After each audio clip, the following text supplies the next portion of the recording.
Hi, you're watching part 3 of our procedural texture series. Last video we made a starfield pattern and it turned out pretty good. So this time around I think we're going to be making some water. We're going to be texturing a lake of water with all its ripples and everything. And then we're going to go a little bit further and actually animate it. So we're going to be covering animated water this time. There's going to be no dynamics, like I'm not showing you how to make nice circular ripples or anything. This is just very basic level water dynamics that actually look pretty good. So first of all, we're going to need our water object, and I think we're just going to use a cylinder. I like to use a cylinder for this, and then we'll just hit shift and scale the whole thing out.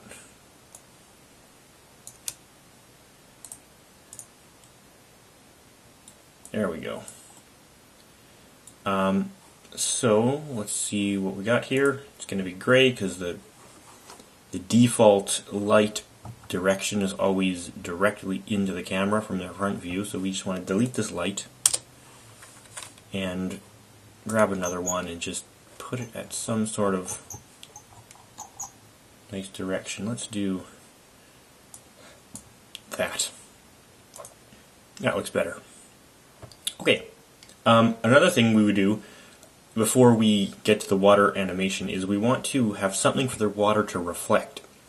Because when you're on a lake in a boat, you'll see that water is very specular and it's reflecting the whole environment around it. And if you don't have that environment, you can have the perfect water and it's just going to not look right.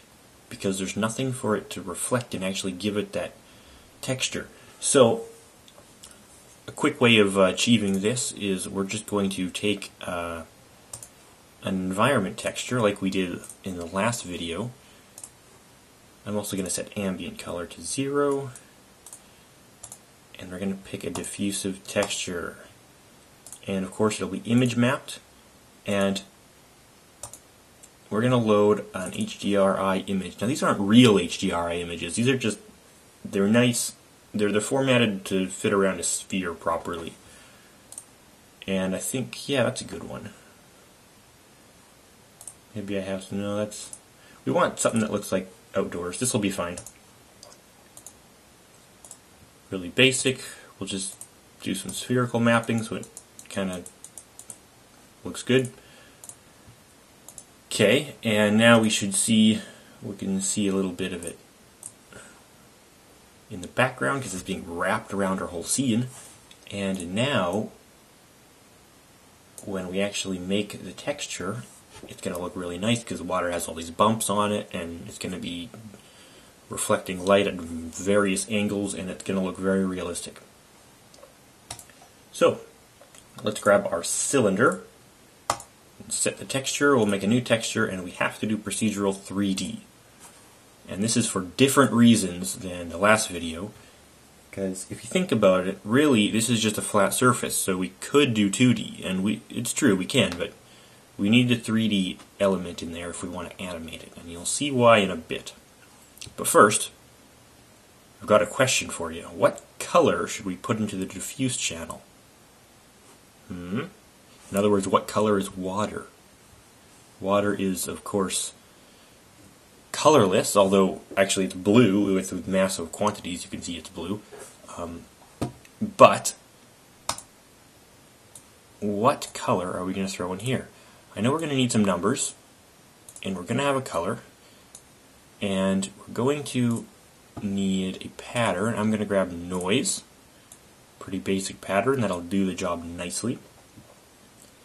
I'll plug this in for now, and we'll put the noise into the bump height. You can kind of see it gets bumpy there. And then specularity. We don't want it completely specular. If you put it at 1, it's basically going to be a mirror finish, which will look very weird. Whoops. Let's say 0.5. Okay. And I don't want transparency, I want shininess. And I don't want transparency. This is if you're actually making volumetric water, transparency is required if you're having a very realistic surface. But this, we just want shininess. We're going to put that out to 1 to make it really shiny. And I'm going to leave it at this for now, and we're going to see what this looks like. Let's pick a bigger size here.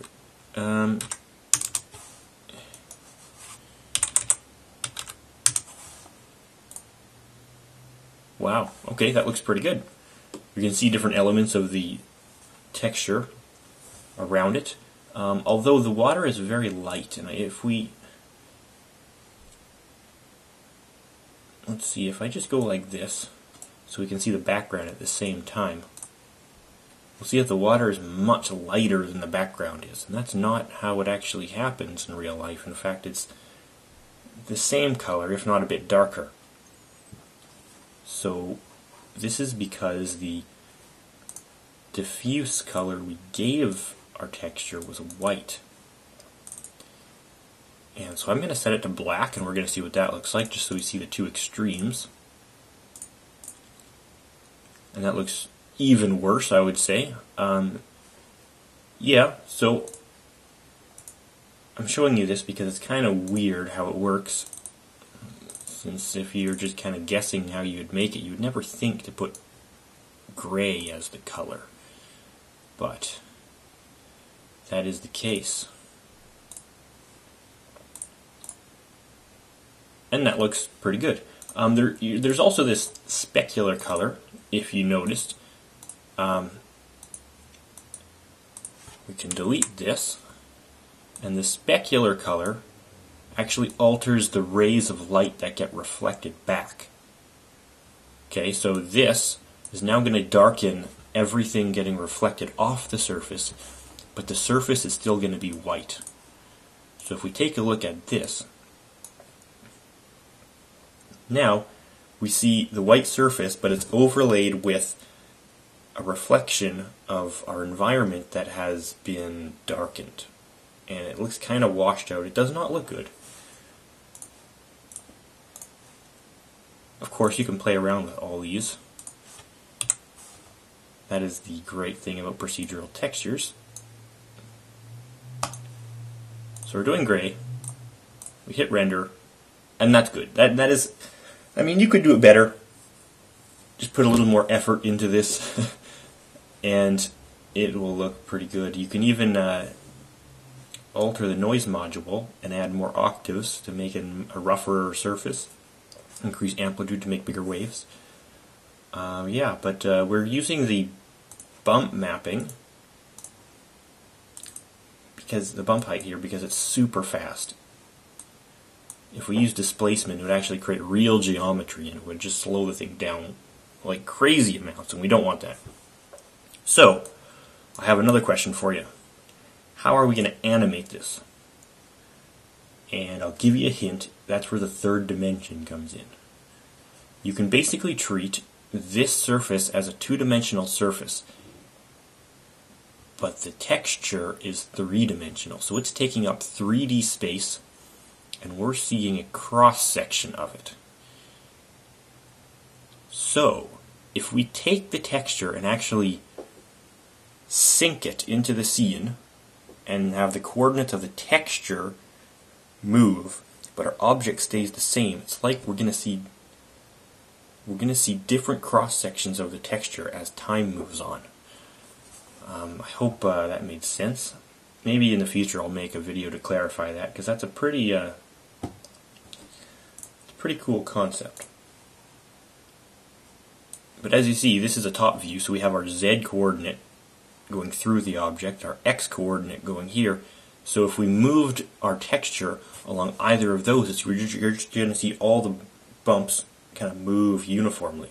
And we don't like that. That's going to look terrible. It'll look like it's frozen and you're just panning a camera. So what we're going to do is we're going to take time, because time is constantly moving and we can use it to animate things. We're going to set it to Y. And that is it. Now, I hope this works. I hope it's going to render fast enough. We're going to set movie, and let's say 3 seconds. 100%. Let's do untitled. Yep. Okay. And you can immediately see that it's moving. It might be moving too much, though, now that I'm thinking about it.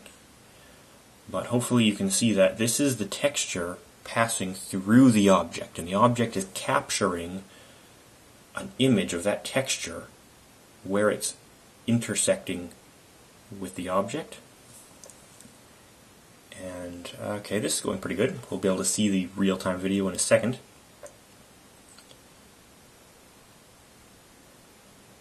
I also want to show you about image texture parameters, because those come in handy too. Okay, let's take a look at this.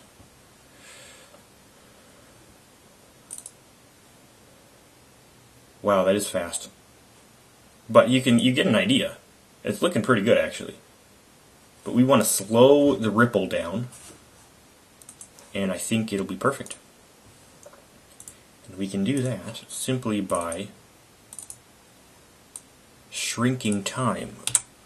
Rather than moving forward by t, we want to move by maybe half of t. So we're going to grab our scale shift here. I like this one. Set it to our y. Actually, let's go with something lower, like 0.3. And unfortunately, there's no other way to preview this than to actually render it.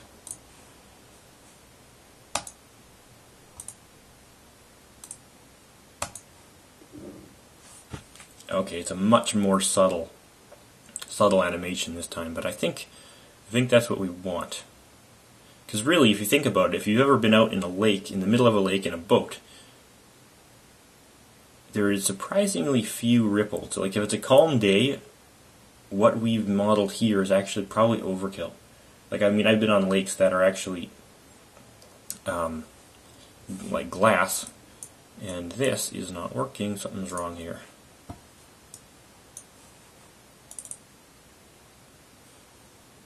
I didn't want to save the rest of the video, but this 1 second clip might be enough. You can see. It's a much more smooth, subtle appearance. And like I said, if you want it more realistic, if it's more of a calm day, you just set the amplitude of that noise module down a bit and it'll look great. One last thing before I go. We have time here, but if we can delete time and actually throw in a parameter, which is really cool. Double click on the parameter, you can set its minimum and maximum. Let's put its maximum at 10, it defaults to 0, and let's call this ripples. Okay.